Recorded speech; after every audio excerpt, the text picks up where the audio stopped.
इस बुक का नाम है चिंतन करो चिंता नहीं। ये स्वामी विवेकानंद जी के दिए गए प्रमुख भाषणों का संग्रह है।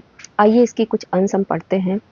योगी कहता है कि आपको इन सब के मूल में जाना होगा।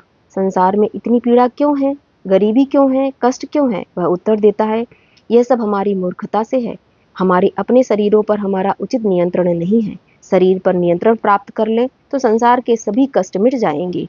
योगी कहता है कि धर्म तभी व्यवहारिक है जब आपको पहले इस बात का ज्ञान हो कि कष्टों का कारण क्या है। संसार की सारी पीड़ा हमारी इंद्रियों से है।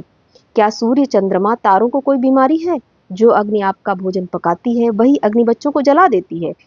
क्या यह अग्नि का दोष है या अग्नि सौभाग्यशाली है?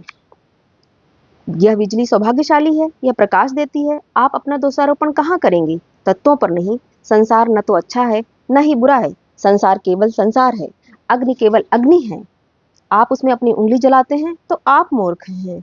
यदि उसमें आप अपना भोजन पकाते हैं तो आप एक बुद्धिमान व्यक्ति हैं। यही सारा संसार है। परिस्थितियां कभी भी अच्छी या बुरी नहीं होती। केवल व्यक्तिगत मनुष्य अच्छा या बुरा हो सकता है।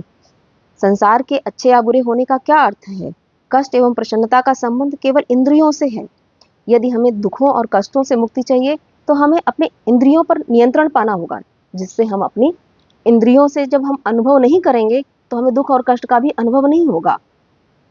त्याग के अतिरिक्त किसी अन्य माध्यम से कुछ भी प्राप्त नहीं किया जा सकता।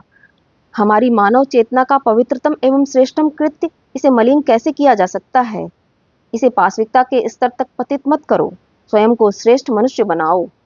यदि आप ऊर्जा का उचित संरक्षण एवं उपयोग कर सकते हैं तो यह आपको ईश्वर तक ले जाएगा, अन्यथा यह अपने आप स्वयं में एक नर्क है। बाहरी धरातल पर कोई कार्य करना अत्यंत सरल है, परंतु जब मन पर नियंत्रण करने की बात आती है तो विश्व विजेता भी स्वयं को मात्र बच्चा पाता है। हमें इसी जगत पर विजय प्राप्त करनी है। यहाँ जगत से तात्पर्य मनुष्य के मन और इंद्रियों पर है, जिस पर हमें विजय प्राप्त करनी है। यह जगत अत्यंत विशाल है और इस पर विजय प्राप्त करना अधिक कठिन है। इसलिए आगे कहते हैं कि निराश मत हो, उठो, जागो, तब तक मत रुको जब तक हमें लक्ष्य प्राप्त न हो जाए।